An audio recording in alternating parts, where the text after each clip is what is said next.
Salut tout le monde et bienvenue dans ce nouveau décryptage. Aujourd'hui, on s'attaque à un drame nigérien absolument captivant qui s'appelle Yard People.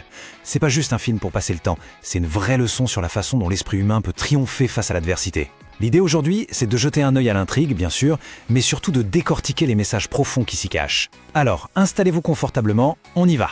Mais avant de plonger dans l'histoire, laissez-moi vous poser une question. Est-ce qu'on vous a déjà jugé uniquement sur vos galères du moment?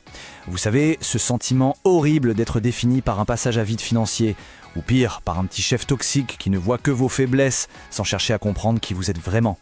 C'est un truc qui résonne avec tellement de gens, et c'est exactement le cœur émotionnel du drame qu'on va explorer. Bon, passons à la critique de Yard People, et voyons un peu ce que cette histoire a dans le ventre. Imaginez un peu le décor. On est dans une cour commune, ce qu'on appelle un yard, et là, une propriétaire littéralement tyrannique fait vivre un enfer à ses locataires. Elle a un vrai don pour cibler ceux qui ont des problèmes d'argent, histoire d'appuyer là où ça fait mal. Au milieu de ce chaos, on suit surtout deux locataires, Ibuka et Na. Malgré les humiliations, les cris incessants, le mépris total, ils s'accrochent de toute leur force à leur dignité et à leur paix intérieure. C'est hyper oppressant comme ambiance, mais paradoxalement, c'est bourré d'espoir.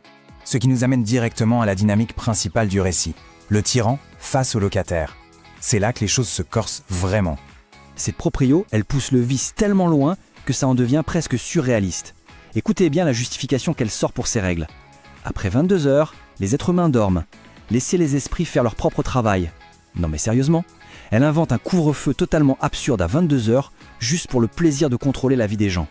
Et attendez, le pire, c'est qu'elle va jusqu'à cadenasser les toilettes communes aux aurores juste pour punir ceux qui osent lui répondre ou qui ont un peu de retard sur le loyer. C'est vraiment de l'abus de pouvoir à l'état pur. Du coup, ça crée un contraste énorme. D'un côté, on a la propriétaire qui baigne dans une superficialité totale, elle ne jure que par l'argent, par son statut social bidon, elle passe son temps à se vanter des soi-disant Range Rover de sa fille, bref, elle vit pour écraser les autres. Et de l'autre, on a Ibuka et Nea qui sont ancrés dans la vraie vie. Ils cherchent juste à survivre en gardant leur tranquillité d'esprit, avec une résilience de dingue et un vrai besoin de connexion humaine. C'est littéralement le jour et la nuit. Mais bon, vous vous en doutez, l'injustice ne dure qu'un temps. Arrive un tournant dramatique et croyez-moi, c'est particulièrement jouissif. Après des années à serrer les dents, la roue tourne, mais alors à 180 degrés. D'abord, le père de Nami, qui s'avère être extrêmement riche et qu'elle n'avait pas vu depuis 10 ans, débarque dans la cour pour la retrouver. Et presque dans la foulée, Ibuka décroche une promotion hallucinante à son travail. Les masques tombent enfin et nos héros récoltent les fruits de leur patience. Et la proprio dans tout ça? Une défaite cuisante. Elle se retrouve complètement seule, abandonnée de tous, percutée par la réalité que son comportement toxique l'a totalement isolée face à la réussite de ceux qu'elle regardait de haut. On passe maintenant aux leçons de résilience, parce qu'au-delà du drame, il y a vraiment matière à réfléchir sur la force de l'esprit humain. La résilience, en fait, c'est cette capacité à encaisser les coups durs et à rebondir.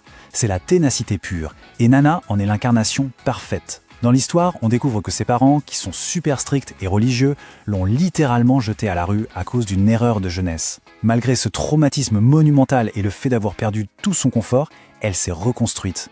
Elle n'a pas peur, elle regarde la propriétaire droit dans les yeux. Elle refuse catégoriquement de laisser les blessures de son passé dicter son attitude d'aujourd'hui. Et puis il y a Ibuka. Son parcours nous rappelle un truc fondamental. Perdre un super job et finir endetté, ça ne veut absolument pas dire perdre sa dignité. Ce gars-là était un cadre à succès, il a fait de mauvais investissements, et paf, il se retrouve à bosser comme simple gardien vivant vraiment dans la misère. Mais son intégrité, sa gentillesse, sa droiture, ça n'a pas bougé d'un millimètre.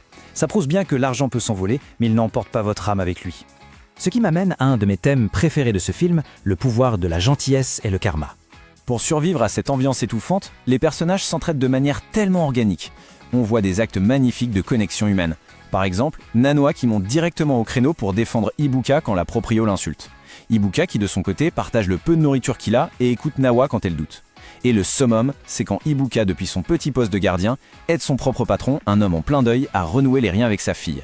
Il fait ça de manière totalement désintéressée, ses gestes purs, c'est vraiment le bouclier qui les protège de la toxicité ambiante. Et regardez comment l'univers lui rend l'appareil. Grâce à cette profonde empathie envers son patron, Ibuka décroche un poste de chef comptable senior avec un salaire de 600 000 naira par mois. C'est le jackpot. Comme quoi, faire le bien sans rien calculer ni attendre en retour, ça finit toujours par résonner et ça peut complètement transformer une vie.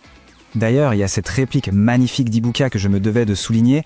Nos erreurs dans la vie ne nous définissent pas. C'est ce que nous faisons des situations qui le fait réellement. C'est tellement puissant comme idée. Votre situation actuelle, même si vous êtes au fond du trou, ça ne détermine pas votre valeur en tant que personne. C'est la façon dont vous réagissez, comment vous gardez la tête haute et comment vous continuez d'avancer qui montre vraiment qui vous êtes.